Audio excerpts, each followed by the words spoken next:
بسم اللہ الرحمن الرحیم. Unit 24 there are. مکمل لینگویج کورس کے لیے برائے مہربانی میری ویب سائٹ وزٹ کیجیے www.a2zoffenglish.com. تو آج ہم نظر ڈالتے ہیں there is اور there are per. So to show the presence of anything at a particular place, کسی بھی چیز کی, کسی بھی شے کی کسی خاص جگہ موجودگی بتانے کے لیے ہم there is یا there are کا استعمال کرتے ہیں.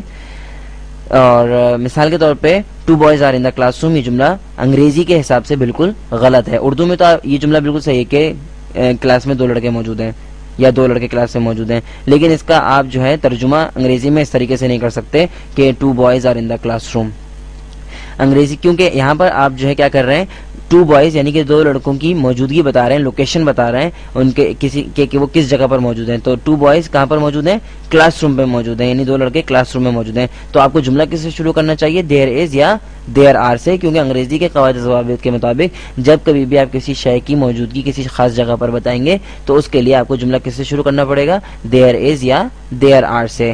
سو جملہ کس طریقے سے ہونا چاہیے, یہ there are 2 boys in the classroom. یہاں پہ دیکھیں کہ ہم وہی جو ہے 2 بوائز یعنی کہ 2 لڑکوں کی موجودگی بتا رہے ہیں, کہاں پر, کس لوکیشن پر, کلاس روم میں, لیکن ہم نے جملہ کس سے شروع کیا ہے, دیر آر سے. There are 2 boys in the classroom. ذہن میں رکھیں کہ اردو کے اندر دیر از اور دیر آر کا کوئی ترجمہ نہیں ہے, کیونکہ یہ چیز جو ہے وہ انگریزی زبان کے اندر ہے, اردو کے اندر ایسا نہیں ہے. اردو میں تو ہم صرف اس طرح کہتے ہیں کہ بھائی کلاس میں 2 لڑکے موجود ہیں, یا کلاس میں جو ہے وہ 2 پنکھے ہیں, یا کلاس میں جو ہے وہ 15 کرسیاں ہیں. تو اس کے اندر یعنی کہ اردو کے اندر دیر از اور دیر آر کا کوئی کانسیپٹ نہیں ہے. تو برائے مہربانی جو ہے وہ لفظ بلفظ ترجمہ کرنے کی کوشش نہ کیجیے گا. اچھا جی, تو دیر از جو ہے وہ سنگولر ناؤن کے ساتھ یعنی کہ واحد کے ساتھ استعمال ہوتا ہے, اور دیر آر جو ہے وہ پلورل ناؤن یعنی کہ جمع کے ساتھ استعمال ہوتا ہے. جب کبھی آپ کسی ایک چیز کی لوکیشن بتا رہے ہیں تو اس کے لیے آپ دیر از کا استعمال کریں گے, یعنی کہ آپ جملے کو دیر از سے شروع کریں گے. اور جب کبھی بھی آپ کسی ایک سے زیادہ چیزوں کی لوکیشن بتائیں گے تو اس کے لیے آپ دیر آر کا استعمال کریں گے. تو اب ہم کچھ نظر ڈالتے ہیں کچھ مثالوں پر. سو سب سے پہلے there is a bird on the tree, there are many stars in the sky, and there is only one brain inside a human head, there are 3 students in the bus, and there are 3 windows in this room. So آپ یہاں پہ دیکھ سکتے ہیں کہ پہلی مثال کے اندر there is a bird on the tree, درخت پر ایک چڑیا موجود ہے, ایک پرندہ موجود ہے. تو there is a bird on the tree, یہاں پر آپ برڈ کی لوکیشن کیا بتا رہے ہیں, کہاں پر ہے وہ برڈ, ٹری پر یعنی کہ درخت پر ہے. اسی طریقے سے there are many stars in the sky, تو یہ جو آپ لوکیشن کس کی بتا رہے ہیں, سٹارز کی, اور وہ کہاں پر ہے, in the sky. اسی طریقے سے there is only one brain inside a human head, تو یہ ایک دماغ جو ہے وہ کہاں پر ہے, inside a human head یعنی انسانی سر کے اندر. اسی طریقے سے there are 3 students in the bus. سو یہاں اس جملے کے اندر آپ کس کی لوکیشن بتا رہے ہیں, 3 اسٹوڈنٹس کی, اور لوکیشن کیا ہے, in the bus. سو یہ کہاں پر موجود ہیں, بس کے اندر موجود ہیں 3 اسٹوڈنٹس. تو آپ نے جملہ کس سے, آپ اس طریقے سے نہیں کر سکتے 3 اسٹوڈنٹس آر ان دا بس. آپ جملہ کس طرح شروع کرنا ہے, there are سے جملہ شروع کریں گے, there are 3 students in the bus. اسی طریقے سے there are 3 windows in this room. تو آپ دیکھ سکتے ہیں کہ جب میں ایک چیز کی بات کر رہا ہوں, مثال کے طور پہ ایگزامپل نمبر 1 میں دیکھیں, مثال نمبر 1 پہ دیکھتے ہیں ہم کہ میں ایک پرندے کی بات کر رہا ہوں تو میں نے وہاں پہ there is کا استعمال کیا ہے. دوسری مثال کے اندر میں بہت سارے ستاروں کی بات کر رہا ہوں, اس طرح میں نے there are استعمال کیا ہے.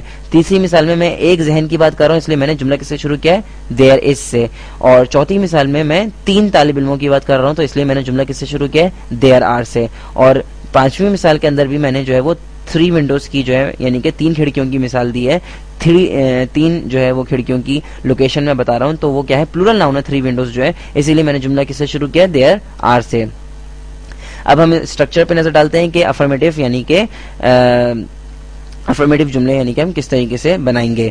تو اسٹرکچر کیا ہے ہمارے پاس, there plus be plus subject plus location. So سب سے پہلے آپ کیا کریں گے, there لگائیں گے, پھر اس کے بعد بی, اس کے بعد جس چیز یعنی جو چیز ہے, کوئی جو شے آپ بات کر رہے ہیں, اور پھر اس کی لوکیشن کے وہ کس جگہ پر موجود ہے. سو there is a cat on the tree. So there is a cat جو آپ کا سبجیکٹ ہو گیا, اور لوکیشن کیا ہے, on the tree. اسی طریقے سے there are 4 cows in the farm. So 4 cows کہاں پر ہیں, 4 گائیں کہاں پر ہیں, in the farm, فارم کے اندر.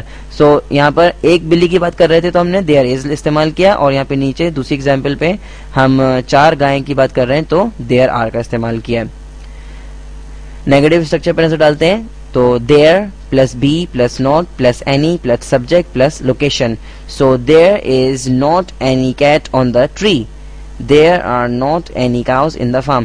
ذہن میں رکھیے گا کہ عام طور پہ اسپوکن لینگویج میں یعنی کہ جب عام طور پہ جب بات کرتے ہیں تو یہ از اور ناٹ کو جو ہے ہم کانٹریکٹ کر دیتے ہیں, ملا دیتے ہیں آپس میں, تو یہ کیا بن جاتا ہے, از ناٹ کیا بن جاتا ہے, ازنٹ بن جاتا ہے. اسی طریقے سے ہم آر ناٹ کو بھی عام طور پہ اسپوکن لینگویج میں جب ہم بات کرتے ہیں یعنی کہ انگریزی کے اندر ہم آر ناٹ کو کس طرح کر دیتے ہیں, ملا دیتے ہیں آنٹ کے اندر ملا دیتے ہیں. سو عام طور پہ لوگ کس طرح بولتے ہیں, یہ کہنے کے بجائے کہ there is not any cat on the tree, کہتے ہیں عام طور پہ اس طرح کہا جاتا ہے there isn't any cat on the tree اور there aren't any cows in the form.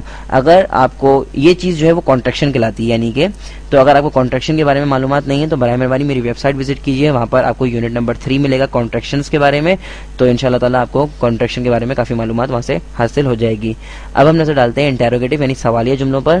سو انٹیروگیٹو کا اسٹرکچر کیا ہے, be plus there plus any plus subject plus location. تو جملہ کس سے اسٹارٹ ہوگا, بی سے یعنی کہ ہیلپنگ ورب سے.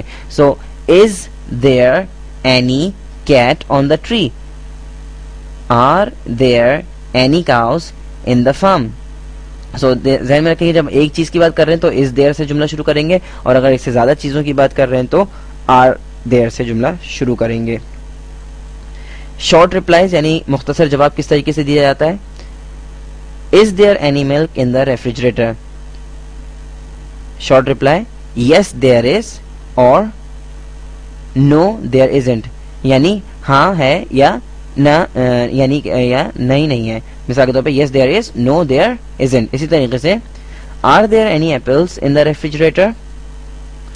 yes there are اور no there aren't.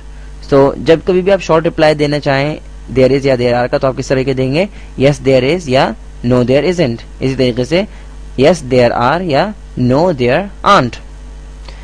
for complete information and exercises, مکمل معلومات یا ایکسرسائزز کے لیے اس سے ریلیٹڈ جو ایکسرسائزز ہیں اس یونٹ سے متعلق, آپ میری ویب سائٹ وزٹ کیجیے www.a2zofinglish.com. اور اگر آپ کو یہ لیکچر پسند آیا تو برائے مہربانی اس ویڈیو کو ریٹ کیجیے. Thank you very much.